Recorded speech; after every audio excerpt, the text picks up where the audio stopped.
Okay, so final concert to review for a while, which it seems odd. I'm going all the way back to 2008 to my first concert.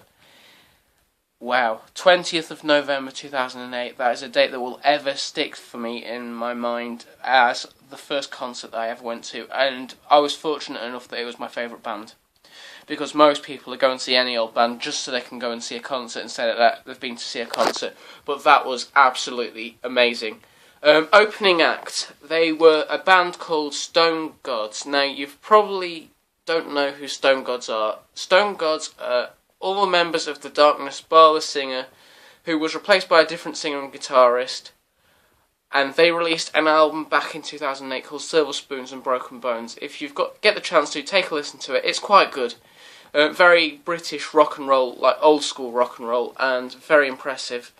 They played a little bit longer than they normally would have, because I believe that this other band that were meant to be playing were called Sound and Fury, but the singer had a throat infection which meant they couldn't sing, so we ended up with about 6 or 7 songs from Stone Gods, and they were very impressive.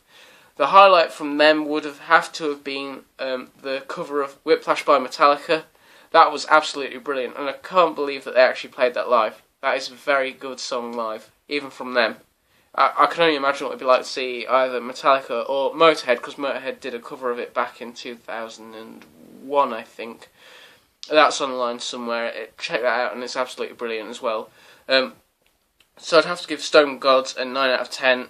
Absolutely brilliant act, and it's a shame that they don't exist anymore. But hopefully one day they might. So, headline is again Airbourne. What can I say about them this time? They played the whole album, the whole first album. Now, that whole first album is probably one of the most fast-paced Aussie rock and roll albums that has ever been made.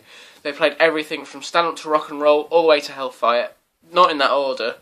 Of course he went Walking During Girls in Black. He actually jumped out, because I was actually underneath the balcony at Rock City. Oh yeah, Nottingham Rock City this was, by the way. Same place that Blackstone Cherry was that we went to go and see him. I was actually stood underneath the balcony, and he appeared right in front of us. He actually did climb down from the balcony at this gig, because it wasn't as high up as the Leeds one. If you've been to Rock City, you'll probably know that the atmosphere there is absolutely amazing, and Airbourne really got the crowd going. Like, I hadn't expected them to go quite that well. I was expecting a sellout crowd, and near as damn it was. I still actually have the shirt from that tour back in 2008. So what, that's about 4.5 years ago. I have to give them a 10 out of 10. I couldn't have had a better first gig experience. Airbourne are my favourite band, and they always will be because of that.